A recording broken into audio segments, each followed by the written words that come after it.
नमस्कार साथियों, मैं doctor Manoj Ahuja Ahuja news channel में आपका हार्दिक अभिनंदन करता हूं। आहूजा न्यूज बुलेटिन देखने से पहले हम आपको बता दें, हमारा न्यूज चैनल कोई प्रोफेशनल चैनल नहीं है। कानून की विशेष जानकारियां दिखाना, मौजूदा विधानसभा से संबंधित महत्वपूर्ण खबरें दिखाना और हमसे जो लोग जुड़े हुए हैं, हमारे सब्सक्राइबर्स, हमारे मित्र, हमारे शुभचिंतक, उनसे जुड़ी हुई महत्वपूर्ण खबरें दिखाना हमारे आहूजा न्यूज चैनल की पहली प्राथमिकता में शामिल है।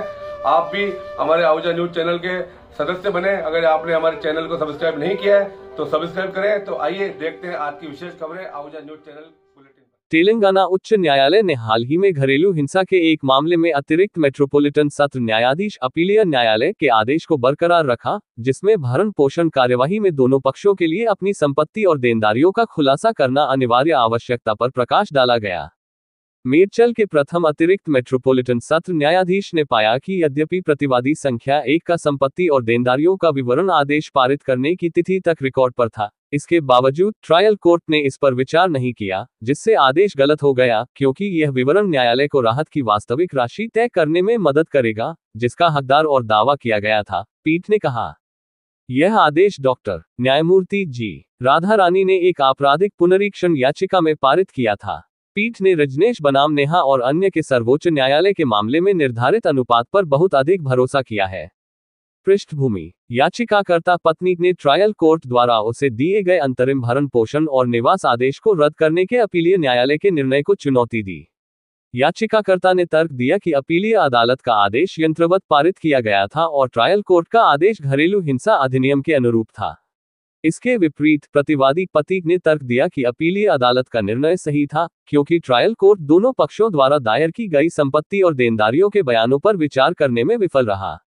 मामले की समीक्षा करने पर उच्च न्यायालय ने अपीलीय अदालत के निष्कर्षों से सहमति व्यक्त की। इसने इस बात पर जोर दिया कि अंतरिम भरण पोषण प्रदान करते समय संपत्ति और देनदारियों के बयानों पर विचार करने में ट्रायल कोर्ट की विफलता एक महत्वपूर्ण त्रुटि थी, क्योंकि यह खुलासा रजनेश बनाम नेहा में सर्वोच्च न्यायालय के दिशानिर्देशों के अनुसार अनिवार्य है। उच्च न्यायालय ने इन दिशानिर्देशों का पालन करने के महत्व पर जोर दिया, विशेष रूप से बार बार ऐसे उदाहरणों के प्रकाश में जहां न्यायिक अधिकारियों ने उनका अनुपालन नहीं किया है। माननीय सर्वोच्च न्यायालय बार बार देश भर के सभी न्यायिक अधिकारियों को रजनेश बनाम नेहा और अन्य ऊपर उद्धृत में दिए गए दिशानिर्देशों का पालन करने के निर्देश दे रहा है, लेकिन फिर भी न्यायिक अधिकारी उक्त दिशानिर्देशों का अनुपालन नहीं कर रहे हैं। इस प्रकार ये न्यायालय मानता है कि मेरचल मलकजगिरी जिले के प्रथम अतिरिक्त महानगर सत्र न्यायाधीश द्वारा मामले को ट्रायल कोर्ट में वापस भेजने में कोई त्रुटि या अनियमितता नहीं की गई है, ताकि दोनों पक्षों द्वारा दायर संपत्ति और देनदारियों के बयानों और हलफनामों को ध्यान में रखते हुए इसे नए सिरे से तय किया जा सके, जो पहले से ही रिकॉर्ड में थे, और तदनुसार आदेश पारित किए जाएं, न्यायालय ने कहा। देश भर के न्यायिक अधिकारियों द्वारा सर्वोच्च न्यायालय के दिशा निर्देशों का पालन न करने पर चिंता व्यक्त की। इसने सभी न्यायिक अधिकारियों के लिए रजनेश बनाम नेहा और अदिति उर्फ मिठी बनाम जितेश शर्मा में स्थापित दिशा निर्देशों का पालन करने की आवश्यकता को दोहराया, ताकि रखरखाव की कार्यवाही में निष्पक्ष और वस्तुनिष्ठ मूल्यांकन सुनिश्चित किया जा सके। निष्कर्ष में उच्च न्यायालय ने अपीलीय न्यायालय के आदेश की पुष्टि करते हुए पुनरीक्षण याचिका को खारिज कर दिया। केस का शीर्षक: श्रीमती एन प्रवल्लिका बनाम एम अभिषेक गौड़।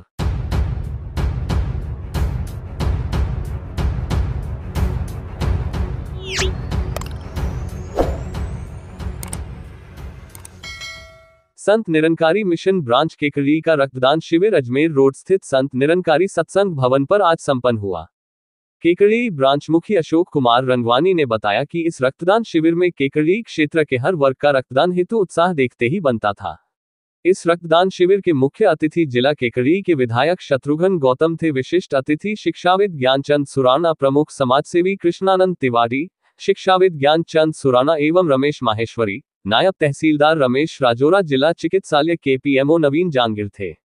सभी ने रक्तदान के बारे में भ्रांतियां दूर होने की बात कही एवं एक यूनिट से 3 जिंदगानियां बचाने की बात कही। रक्तदान मानवता के लिए बहुत बड़ी सेवा है। इस रक्तदान शिविर में हर रक्तवीर को प्रशस्ति पत्र के साथ उपहार भेंट किया गया। ब्रांच के मीडिया सहायक रामचंद टहलानी ने बताया कि इस रक्तदान शिविर में कुल 212 यूनिट रक्तदान हुआ, जिसमें 65 यूनिट जवाहरलाल नेहरू अस्पताल, 87 यूनिट राजकीय जिला चिकित्सालय केकड़ी ने एवं राजकीय जिला चिकित्सालय जानना अजमेर ने 60 यूनिट रक्त का संकलन किया। इस शिविर में जवाहरलाल नेहरू अस्पताल से डॉक्टर DR आयुष वर्मा, गंगा सिंह एवं केकड़ी जिला अस्पताल से डॉक्टर अभिषेक पारीक एवं जनाना अस्पताल अजमेर से डॉक्टर त्रिलोक मीणा ने अपनी टीम के साथ सहयोग प्रदान किया। इस शिविर में होम्योपैथी चिकित्सालय के डॉक्टर मुकेश माथुर, सिंधी भ्रातृ संरक्षक मंडल से शंकर होतचंदानी, बाबूलाल भक्तानी, प्रमुख व्यवसाय शिवरतन मुंदड़ा, आनंद शारदा, हरिनारायण मंत्री रामनारायण करवा ने शिविर का अवलोकन कर भूरी भूरी प्रशंसा की। मानव सेवा धर्मार्थ ट्रस्ट, भारत विकास परिषद, बढ़ते कदम संस्थान, केकड़ी की कई सामाजिक संस्थाओं ने अपने कार्यकर्ताओं के साथ मिलकर इस शिविर में रक्तदान भी किया। शिविर का अवलोकन कर शिविर की तहे दिल से सराहना भी की। जोनल इंचार्ज धमन दास निरंकारी की देखरेख में टांकावास सेवादल इंचार्ज बालूराम कहार, प्रेम जेठवानी, टांकावास ब्रांच मुखी कालूराम निरंकारी, गुलगांव ब्रांच मुखी गोपाल लाल, मालपुरा ब्रांच मुखी सुरेश कुमार के नेतृत्व में सेवादारों ने अपनी सेवाएं निभाई।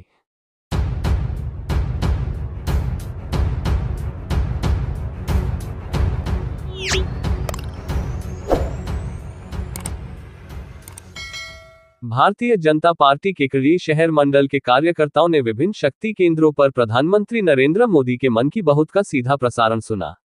इस मौके पर कार्यकर्ताओं को संबोधित करते हुए विधायक शत्रुघ्न गौतम व मंडल अध्यक्ष अनिल राठी ने कहा कि प्रधानमंत्री नरेंद्र मोदी के मन की बात से छोटे कार्य करने वाले व्यक्ति में ऊर्जा का नया संचार होता है। हमारे प्रधानमंत्री सभी विषयों को छूते हुए संपूर्ण देश के पूर्व, पश्चिम, उत्तर, दक्षिण तक के सुदूर गांव ढानियों के विषयों पर भी प्रकाश डालते हैं। आज के एपिसोड में प्रधानमंत्री नरेंद्र मोदी ने महिलाओं द्वारा छाता निर्माण कर जीविकोपार्जन पर विशेष फोकस किया। साथ ही भारतीय योग को विश्वभर के देशों में अपनाने पर हर्ष जताते हुए स्वास्थ्य रक्षा के लिए योग को नियमित दिनचर्या में लाने का सभी से आह्वान किया।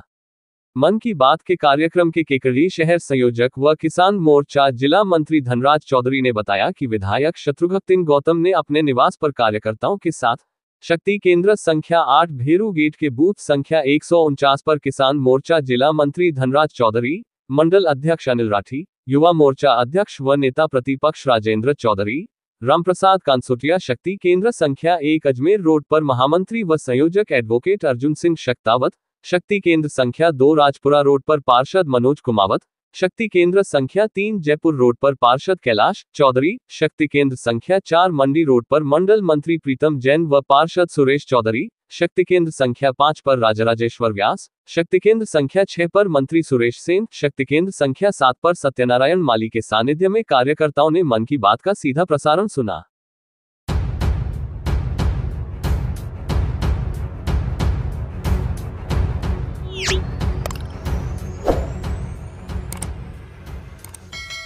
चापानेरी में बाबा ऋषिकेश सेवा समिति व जीवन ज्योति रक्तदाता समूह के संयुक्त तत्वाधान में चापानेरी में प्रथम रक्तदान शिविर का आयोजन किया गया।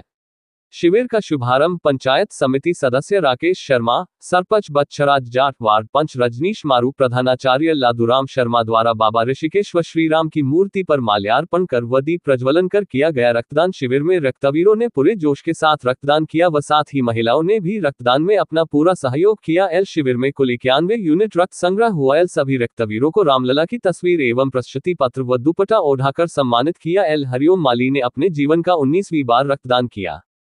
इस अवसर पर एडवोकेट अजय जैन, ओम प्रकाश शर्मा, रजनीश जांगिड़, शैलेंद्र, महेंद्र, पुलिया देवी, विष्णु जाट, गणपत सहित सैकड़ों रक्तवीर उपस्थित थे।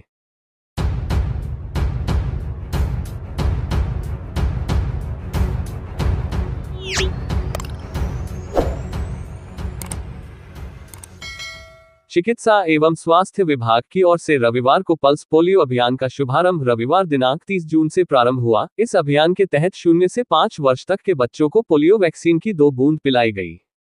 चिकित्सालय प्रभारी डॉक्टर RR मीणा ने बताया कि बांदनवाड़ा सेक्टर में 35 बूथों पर 66 कर्मचारियों द्वारा पोलियो बूथ लगाए गए हैं। उन्होंने बताया कि बांदनवाड़ा सेक्टर में कुल 3 सुपरवाइजर इस कार्यक्रम को संपादित करने में लगे हुए हैं, जिनमें से कमलेश आचार्य, उमेश नागर व पुष्पा कुमावत को 11 बूथों की जिम्मेदारी दी हुई है। सुपरवाइजर कमलेश आचार्य ने बताया कि रविवार को उक्त सभी बूथों पर कुल 3999 बच्चों को पोलियो की दवा पिलाई गई। 1 व 2 जुलाई को घर घर जाकर छूटे हुए बच्चों को पोलियो की दवा पिलाई जाएगी। वहीं इस राष्ट्रीय कार्यक्रम को सफल बनाने के लिए रविवार को कस्बे के समाजसेवी एडवोकेट डॉक्टर मनोज आहूजा व शिक्षक पवन धूमश ने पोलियो बूथ पर पहुंचकर दवाई पिलाने वाली टीम का सहयोग करते हुए बच्चों को दवाई पिलाकर कार्यक्रम का शुभारंभ किया तथा नन्हे मुन्ने बच्चों को टॉफियां बांटकर उन्हें दवाई पीने के लिए प्रेरित किया। इस मौके पर बूथ पर मौजूद सुशीला जोगी आंगनवाड़ी कार्यकर्ता ऋषिता वैष्णव एएनएम ने आहूजा व धूमश का आभार जताया।